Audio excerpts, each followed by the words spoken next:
Je suis né prématuré à 26 semaines, je pesais 2,5 livres à la naissance. J'étais petit, frêle, puis toute mon enfance, j'ai eu de la misère dans les sports et tout ça, mais j'ai persévéré malgré tout. J'étais pas le meilleur, j'étais pas le plus fort, mais au moins j'étais celui qui était tout le temps là quand même si j'avais des difficultés. J'ai réalisé que j'avais réellement le potentiel de me dépasser. J'avais 20-21 ans au collège. Je suis allé faire une expédition dans les Alpes. On est parti 3 semaines de temps. On a marché 200 km. Les Alpes, ça a été pour moi plus une question de détermination que de force. Je suis devenu pompier à l'âge de 37 ans. C'était pas évident de jongler la vie de famille avec le travail à temps plein puis les études à temps partiel. Avec l'aide de mon entourage, j'ai réussi à finir mon cours. Puis par la suite, j'ai été engagé au service incendie. La vie était douce, la vie était belle. C'est sûr qu'élever 2 jeunes enfants, avoir une job à temps plein comme enquêteur, puis travailler comme pompier à temps partiel, c'était des temps très le fun. J'aime beaucoup ma vie. En août 2014, j'ai commencé à mal filer. Je pensais que j'avais besoin de vacances, fait qu'on est parti en 2 semaines en vacances avec les enfants. Je me sentais pas mieux. Je me couchais de bonne heure, j'avais pas d'énergie.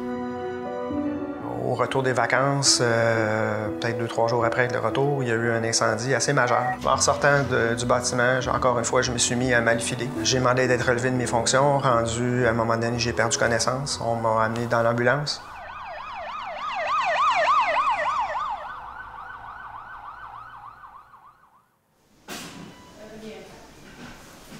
Je suis allé voir mon médecin. Elle m'a référé à l'hôpital régional, où est-ce que je suis allé pour des prises de sang. J'ai expliqué un peu les symptômes que j'avais. Puis peut-être 1 heure après les prises de sang, le médecin est venu me voir et elle m'a dit « Bien, vous êtes réellement malade. » Je lui ai dit « Mais qu'est-ce qui se passe? » Elle dit « Votre sang est malade. » Fait que je l'ai regardé puis j'ai demandé « Est-ce que c'est la leucémie? » Puis elle m'a juste regardé comme d'un air.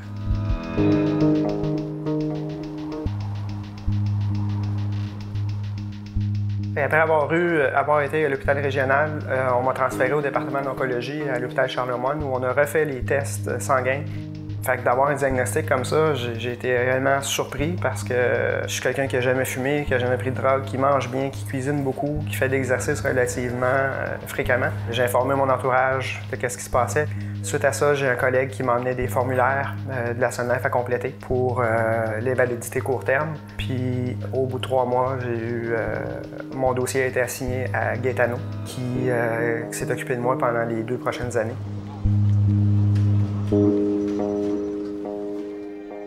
La première journée, j'étais un peu dans la brume. Le lendemain, ça a cogné à la porte.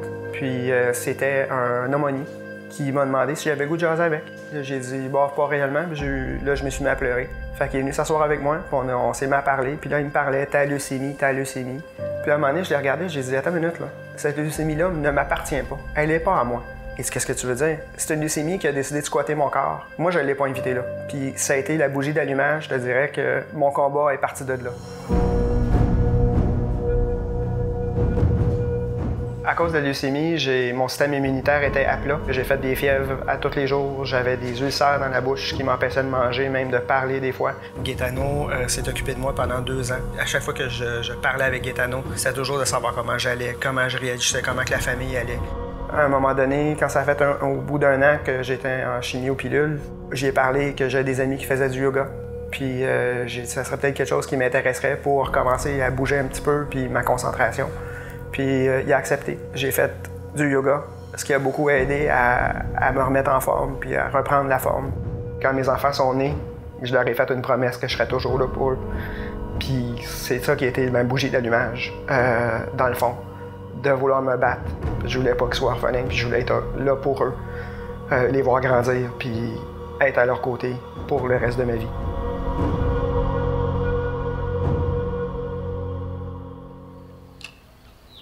Que je prenne pendant 2 ans de la chimio en pilule. J'étais à terre facilement, j'avais pas beaucoup d'endurance. Fait que c'est sûr que ça donne un coup à la famille. Je faisais ce que je pouvais, puis souvent j'étais obligé de prendre des siestes pour me reposer. Ce que j'ai beaucoup apprécié de Gaetano, c'est son côté humain. J'ai beaucoup aimé son approche, qui était très ouvert, qui était vaillant. Il faisait des suivis régulièrement, tous les 3 mois. À chaque fois que j'allais voir mon médecin, j'avais des documents à soumettre à mon médecin.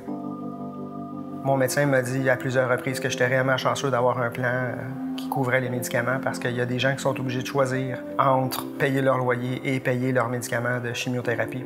Une chose qui est sûre, c'est qu'avec avoir le plan de la Sun Life qui couvrait mon assurance salaire, ça allait enlever un gros stress financier à ma famille. J'avais juste à me concentrer à guérir puis à redevenir en santé. Puis j'avais pas besoin de me soucier des problèmes financiers parce que je savais que Sun Life était là pour moi. Mélissa m'a donné des bons conseils. J'avais plusieurs appréhensions, puis à chaque fois que j'ai eu des discussions avec Mélissa, ça a été productif parce qu'elle connaît réellement les gens, elle a réellement une approche humaine, ce qui a beaucoup aidé à me préparer à mon retour au travail. Ça m'a permis, après ça, d'être ambassadeur pour la Fondation de l'hôpital Charlemagne. Ça impliquait de courir un 5 km. Puis même que Gaetano et Mélissa sont venus courir avec moi. Fait que ça a été vraiment le fun. Ça a fermé le chapitre de cette aventure-là réellement de façon agréable. Ma vision de la vie a beaucoup changé. Des choses que je prenais pour acquis avant, les petites choses de la vie. Juste se lever le matin, puis d'être en forme, puis d'avoir le goût de mordre dans la vie. Je profite de mes enfants, je profite de la vie. Sun Life était là le temps que j'en avais besoin. C'est des gens qui savent, qui travaillent avec des humains, qui sont dans des périodes difficiles de leur vie, et ça paraît. Oui, ils le font vraiment bien sentir. Un de mes leitmotifs dans la vie, ça a toujours été « c'est pas ce qu'on a dans la vie, c'est ce qu'on fait avec ». C'est ce que j'essaie de montrer à mes enfants. C'est l'exemple que je veux donner. On a beau avoir une grosse maison, une belle auto, un compte en banque, mais si on fait rien avec, si on donne pas l'exemple, si on s'implique pas dans notre communauté, si on fait pas la différence, ben, je veux dire, c'est ça la vie. C'est vraiment d'avoir un impact positif, de donner l'exemple, de faire le bien autour de soi. C'est ce que je veux montrer à mes enfants, puis encore plus depuis que j'étais malade, parce que je sais que tout ça, ça peut disparaître très rapidement, sans même qu'on soit de l'attendre.